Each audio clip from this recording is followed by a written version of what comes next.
다만은 오류가 많은 것이 사실입니다. 저희들은 처음 그 교과서를 대부분 집필한 사람들이고 또 기간도 아주 빠듯했습니다. 시간과 경험 부족 때문이라는 건데 수많은 자료와 사진을 검색 사이트에서 인용한 이유에 대해선 엉뚱한 대답을 내놓습니다. 구글 검색한 사진 너무 많이 나오고 위키피디아 내용 많이 나오고 막 네. 이렇게 지적됐는데 오히려 구글이라든가 네이버라든가 이런 데 자료들은 학생들한테는 상당히 친근하고 그래서 학생들한테는 도움이 좀 된다고 생각을 했어요. 심각한 사실 오류 문제 외에 교학사 교과서는 친일적인 내용이 담겨 있다는 비판도 받고 있습니다. 을미사변은 1895년 일본 자객들이 경복궁에 잠입해 명성황후를 칼로 난자해 살해한 사건입니다. 교학사 교과서는 을미사변을 설명하며 명성황후를 살해한 자객의 회고록을 실었습니다.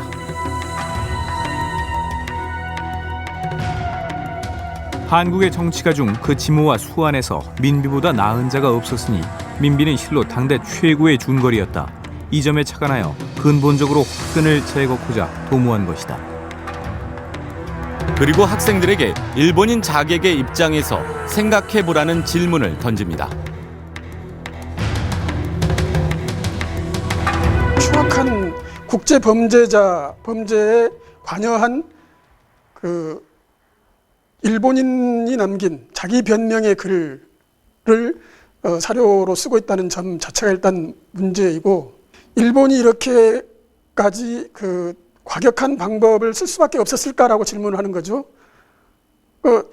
일본의 입장에서 자기들을 합리화시키기 위해서 우리나라 교과서, 고등학교 1학년들이 배우는 한국사 교과서라면 그건 말이 안 되는 이야기인 거죠.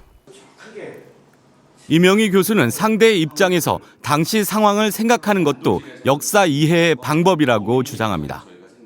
그 측면을 생각을 하면은 굉장히 불쾌할 수가 있죠. 저는 그게 이해가 됩니다. 적국의 입장에서 우리 문제를 바라보면 그 사람들이 적국이 행한 일들을 이해하기 위해서는 적국의 시각에서도 검토하는, 그렇게 함으로 해가지고 소위 이 역사를 보는 안목도 넓히고, 친일파에 대한 객관적이지 못한 서술도 문제로 지적됩니다.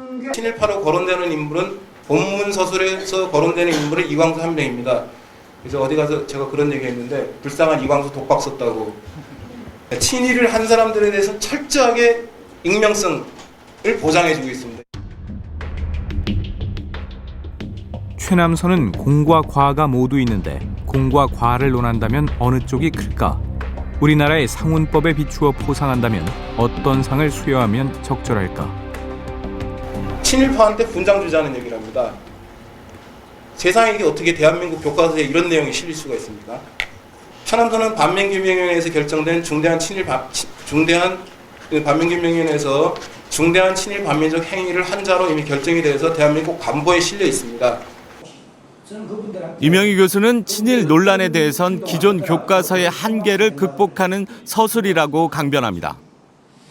일본을 내쫓고 독립을 달성하면은 모든 것이 다 이루어질 걸로 생각을 하고 독립운동만을 강조하는 흐름도 있지만은 그것으로는 한 국가 민족 역사의 반 정도밖에 저는 되지 않는다고 생각합니다. 교학사 교과서가 검정에 통과하자 일본 언론은 식민지 시대를 객관적으로 바라보는 교과서가 나왔다는 평가를 하고 있습니다. 지금 집어넣는구나. 그래서 비판하는 사람은 비판하죠. 다만 그거는 사실이니까 그런 점에서는 교과서도 그것도 뭐 균형 있게, 물론 어두우면 있었던 건 사실이지만 그래도 결과적으로는 이만큼 대한민국 발전했다는 사실을 알면은 이게 오히려 플러스가 있었던 거다. 그런 균형 문제라고 생각해요.